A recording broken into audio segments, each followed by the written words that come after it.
Аса қамқор, ерекше мейірімді Алла атымен бастаймын. Алланың сәлемі болсын баршаңызға. Енді Құран бағыштауды қысқа және нұсқа түрде айтатын болсам, жалпылама халық үшін Құранды білетұғыны бар, білмейтұғыны бар, дінге жаңағы кіргені бар, кірмегені бар, жалпылама халық үшін Құран бағыштау үлгісінде Фатиха сүресін және Ихлас сүресін, Фатиха сүресін 1 рет, Ихлас сүресін 3 рет оқып, Құран бағыштауса болады.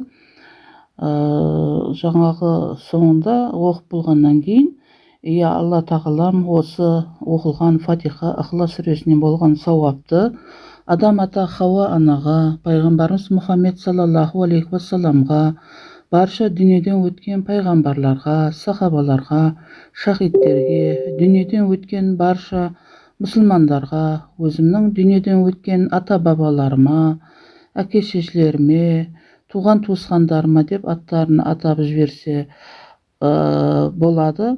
Бағыштадым деп айту керек осы жерде. Осы оқылған Құранның сауабын деп. Енді осы кісілердің рухтарын осы оқылған Құран аяттарымен нұрландыра көр, қабір азабынан сақтай көр, жандарын жаннаттық ете көр деп айтуға болады.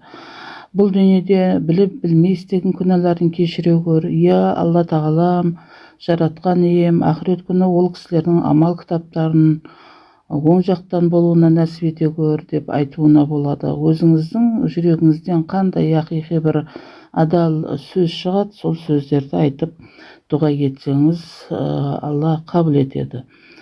Бұл жерде